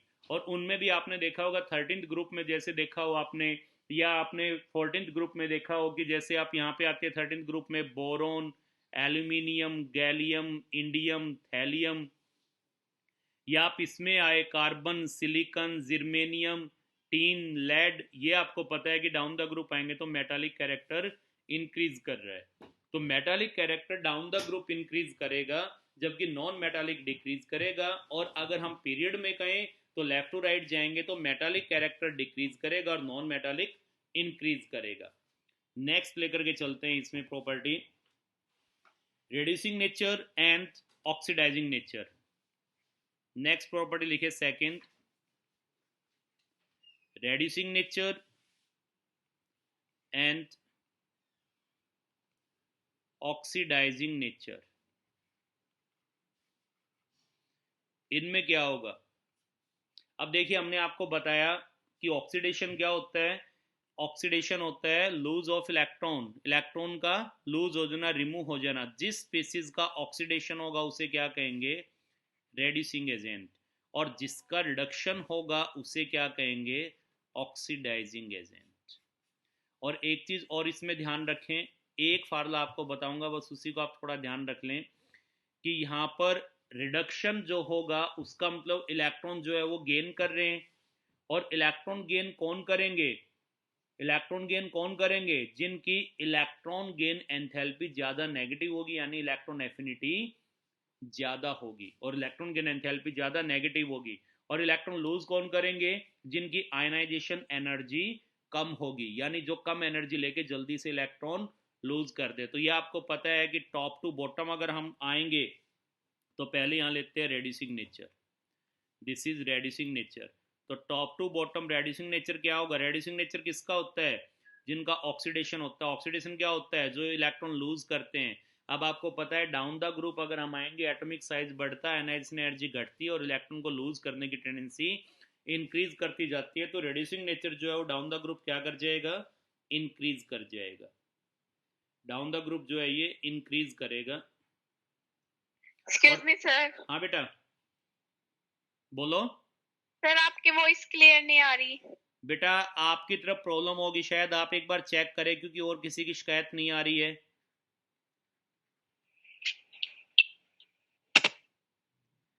रेडिसिंग नहीं आ रही है वॉइस। क्या बेटा वॉइस नहीं आ रही है क्लियर? मुझे भी नहीं आ रही। चल मैं देखता हूँ बेटा, सर देखता हूँ एक बार, अभी देखते हैं। ये देखो भाई यहाँ पे हम बता रहे हैं रेड्यूसिंग नेचर, जो रेड्यूसिंग नेचर होगा डाउन द ग्रुप आएंगे तो इंक्रीज करेगा, और ऑक्सीडाइजिंग नेचर जो होगा डाउन द ग्रुप आएंगे तो ये करेगा डिक्रीज।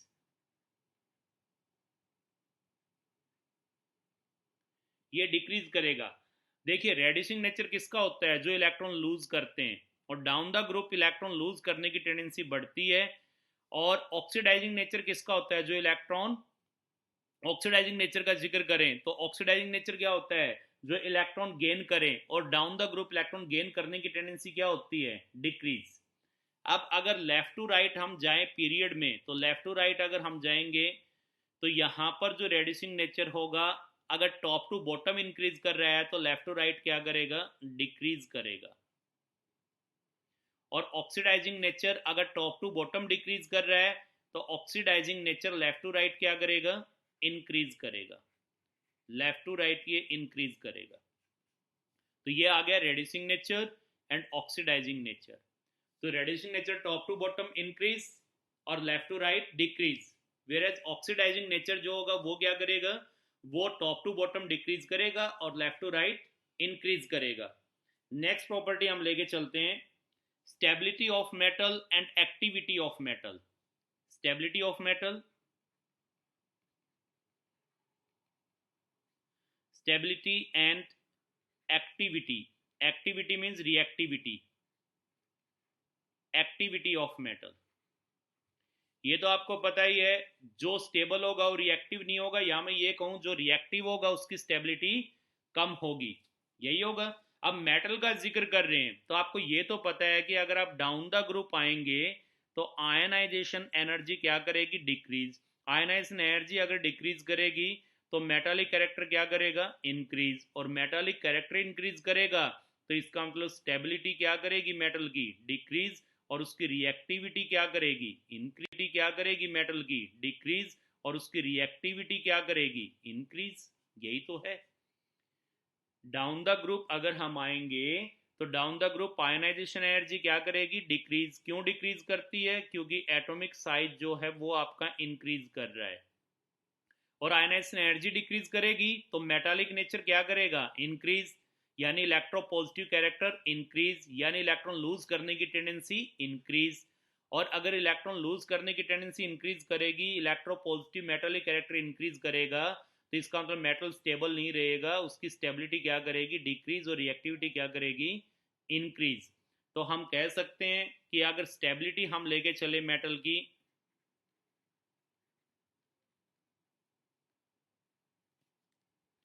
स्टेबिलिटी अगर हम इसमें लें तो डाउन द ग्रुप जो स्टेबिलिटी होगी वो क्या कर जाएगी, डिक्रीज।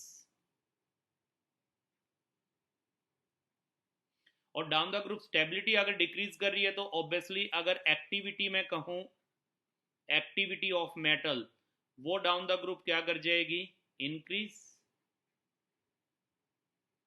वो इंक्रीज कर जाएगी। और अगर stability down the group decrease कर रही है तो इसका मतलब स्टेबिलिटी लेफ्ट टू राइट क्या करेगी, इंक्रीज। सर आवाज गई बेटा, रही थी बेटा, यहाँ पर स्टेबिलिटी और एक्टिविटी बता रहे हैं मेटल की। तो मेटल के लिए हमने क्या बताया कि डाउन द ग्रुप आते हैं तो आयनाइजेशन एनर्जी डिक्रीज करती है, क्योंकि एटॉमिक साइज जो है वो इंक्रीज करता है। तो आयनाइजेशन एनर्जी डिक्रीज करेगी तो इलेक्ट्रॉन लूज करने की टेंडेंसी ज़्यादा होगी, और इलेक्ट्रॉन लूज करेंगे जल्दी से तो मेटालिक या इलेक्ट्रोपॉजिटिव कैरेक्टर बढ़ेगा, और मेटालिक कैरेक्टर बढ़ेगा तो मेटल की रिएक्टिविटी बढ़ेगी और स्टेबिलिटी घटेगी डाउन द ग्रुप। और लेफ्ट टू राइट आपको पता है उल्टा हो जाएगा, आयनाइजेशन एनर्जी इंक्रीज कर जाएगी, आयनाइजेशन एनर्जी इंक्रीज करेगी तो इलेक्ट्रॉन लूज करने की टेंडेंसी डिक्रीज करेगी, तो इसका मतलब मेटल की स्टेबिलिटी बढ़ेगी और रिएक्टिविटी घटेगी। तो ये हमने यहाँ पे लिया, स्टेबिलिटी लेफ्ट टू राइट क्या कर रही है, इंक्रीज। और activity down the group increase करेगी, एक्टिविटी मीन्स रिएक्टिविटी। और अगर हम लेफ्ट टू राइट जाएंगे तो यहाँ पर एक्टिविटी क्या करेगी, यहाँ एक्टिविटी कर जाएगी डिक्रीज। ये मेटल का जिक्र कर रहे हैं बेटा हम, नॉन मेटल का नहीं, मेटल का, मेटल का कर रहे हैं ये मेटल के लिए। और जनरली ये वाला जो किस्सा है ना, ये अगर मैं कहूँ तो ये हम लेके चलते हैं फर्स्ट ए में ले लो, सेकंड ए में ले लो, और थर्ड ए एलिमेंट में ले लो, यानी अल्कली, अल्कलाइन और बोरॉन फैमिली हैं जो, उनमें आप ले सकते हो ये वाला किस्सा।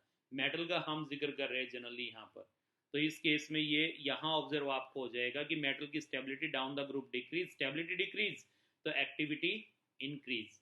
और अगर लेफ्ट टू राइट जाते हैं तो स्टेबिलिटी क्या करती है, इंक्रीज। और अगर मेटल स्टेबल हो गया तो इसका मतलब रिएक्टिविटी क्या कर गई, डिक्रीज। यानी एक्टिविटी क्या कर गई, डिक्रीज। नेक्स्ट इसी के बेस पे अगर हम लेके चले नेक्स्ट कंसेप्ट, तो हम लेके चलते हैं basic nature of oxide and acidic nature. Basic and acidic nature of oxides. बेटा राइटिंग को आप डिसाइफर कर लेना, क्योंकि ये पेन ऐसा ही चलता है, इस पे कैलिबर नहीं होते ये अच्छे से। तो बेसिक और एसिडिक नेचर किसका लेके चल रहे हैं, ऑक्साइड का लेके चल रहे हैं। तो यहां पर देखिए एक सिंपल सी चीज आपको बताएं बेटा, ऑक्साइड जो है उनको पानी में डाल दे तो हाइड्रोक्साइड बनाते हैं। ये बहुत कॉमन चीज आपको बताऊंगा जो थ्रू आउट काम आएगी, इसको ध्यान रखना। ये सपोज हाइड्रोक्साइड है, ठीक है, ये कोई एलिमेंट है जिसके साथ OH ग्रुप अटैच है।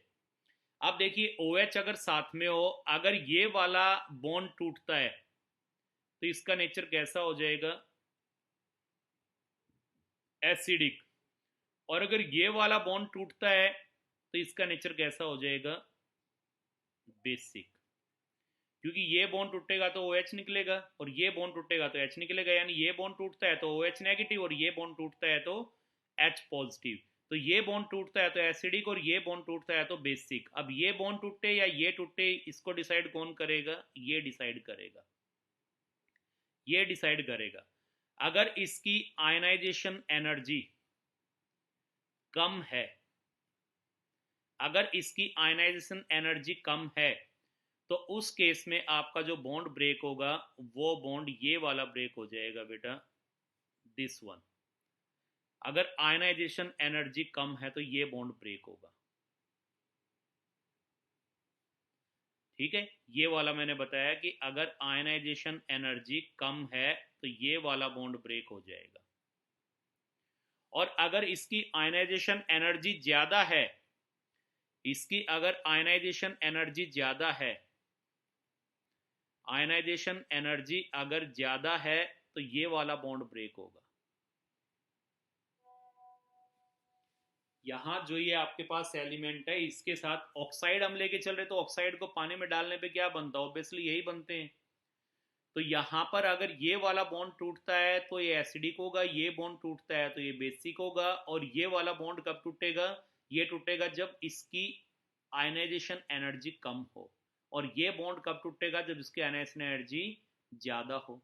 अब आयनाइजेशन एनर्जी कम है तो मैं सिंपली ये भी कह सकता हूं कि आयनाइजेशन एनर्जी अगर इसकी कम आई हुई है तो हम ज्यादा कुछ ना कह के ये भी कह दें कि ये मेटल होगा, क्योंकि मेटल की आयनाइजेशन एनर्जी कम होती है।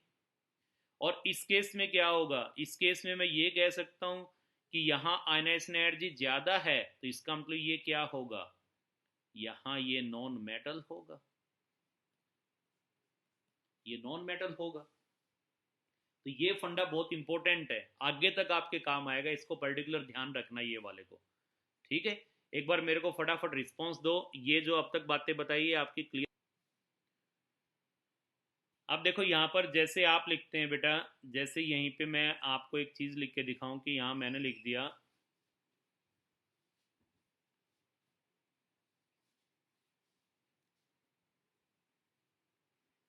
NaOH, ये मैंने लिखा है यहाँ पर, ठीक है। और एक यहाँ पर मैं लिख दूं आपके लिए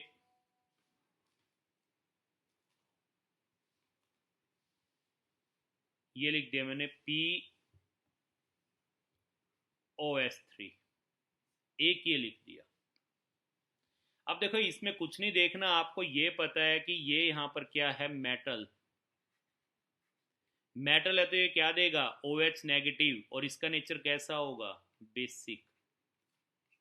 यहाँ पे भी OH है लेकिन यहाँ ये क्या है, नॉन मेटल, तो ये यहाँ पर क्या देगा, H, और इसका नेचर कैसा होगा, एसिडिक।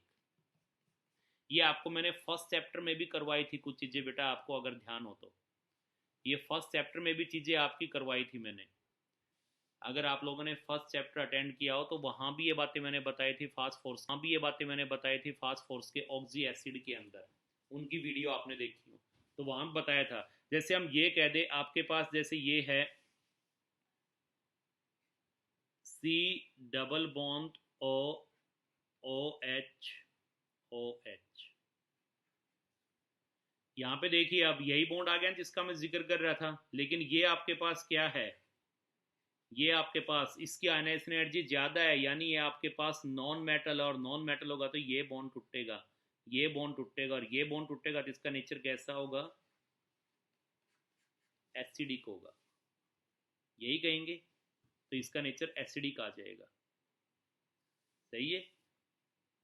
अब इसी तरह देखिए, अगर यहाँ पे मैं लिख देता हूँ S double bond O double bond O OH OH।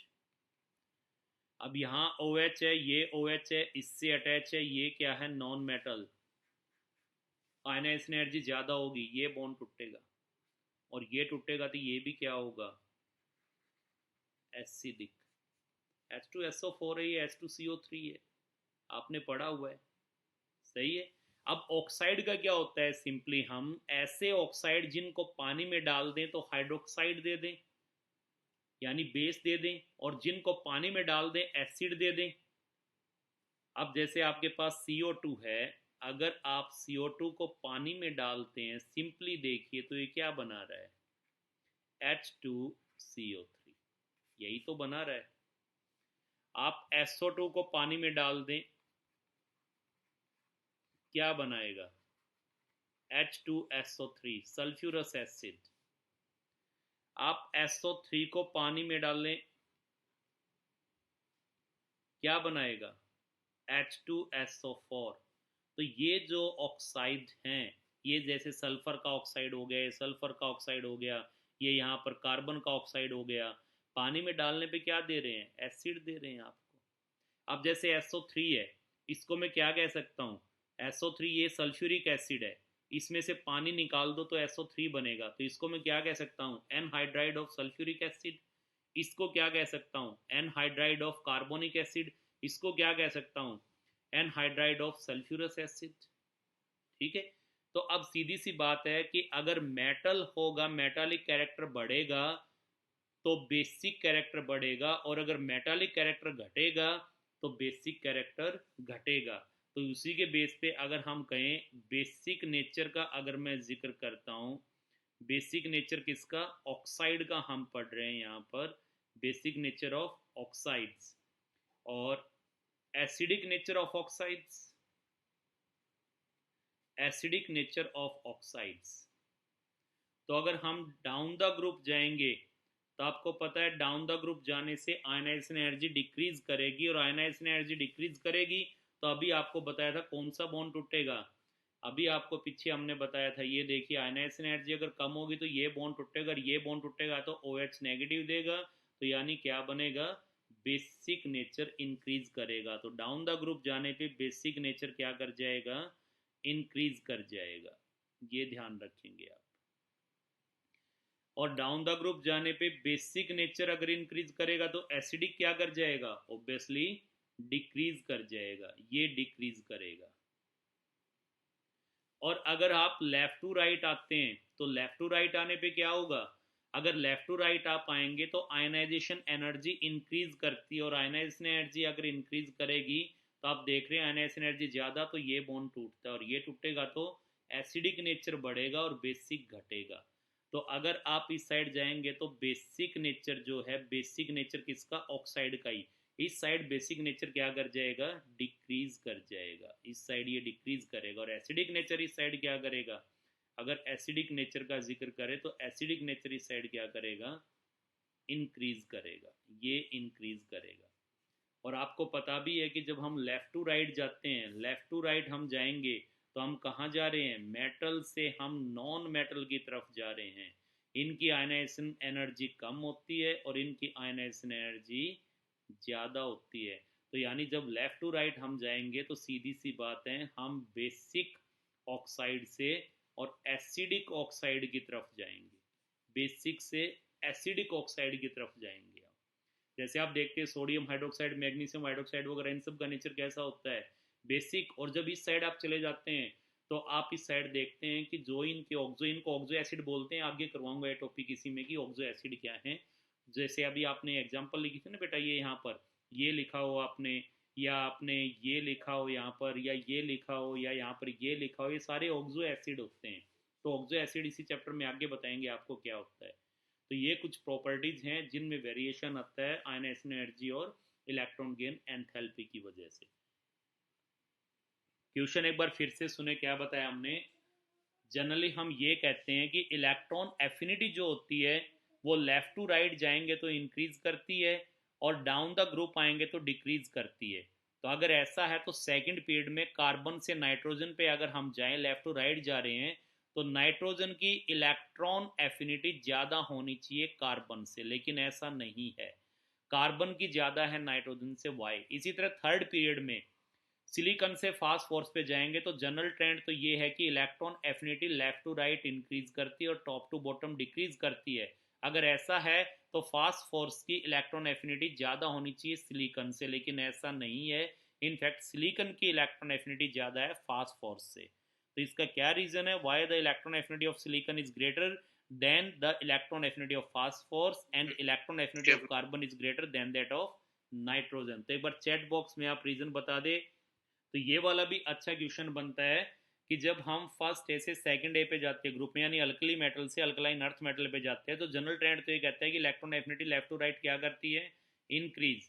लेकिन यहाँ पर अगर हम देखें तो इलेक्ट्रॉन एफिनिटी जो है वो डिक्रीज कर रही है जब इससे इस पे जाएंगे। तो यानी सेकंड ए जो है, इसके जो एलिमेंट होंगे उनकी इलेक्ट्रॉन एफिनिटी जो है वो जीरो भी कह सकता हूँ मैं एक किस्म से, या मैं पॉजिटिव कह दूँ। तो उसका रीज़न आपको बताया था कि बेरिलियम और मैग्नीशियम जो है इनकी पॉजिटिव होती है इलेक्ट्रॉन गेन एंथैल्पी, यानी इलेक्ट्रॉन अगर ऐड करेंगे एनायन बनाने के लिए तो एनर्जी देनी पड़ेगी, और जो एनायन बनेगा वो हाई एनर्जी का होगा जिसकी वजह से वो अनस्टेबल होगा। तो ये भी इस पे क्वेश्चन आ सकता है। तो उसका रीज़न ये कि इस केस में क्या होगा, तो सेकेंड है इसके अंदर यहाँ फुल्ली फील्ड ऑर्बिटल होते हैं, यानी एनएस के अंदर 2 इलेक्ट्रॉन आ जाएंगे, रेस्ट में आपको पता है मैक्सिमम 2 ही इलेक्ट्रॉन आ सकते हैं। ये आ जाएगा इसका। और फिर आपको वो बता दिया था फ्लोरीन, क्लोरीन, ऑक्सीजन, सल्फर, और साथ में एक और आपको बताया था नाइट्रोजन, फास्फोरस। वो वाला क्वेश्चन हम कर ही चुके हैं। ठीक है, तो ये इस पे कुछ कंसेप्चुअल क्वेश्चन आपसे पूछें तो ये आ जाएंगे।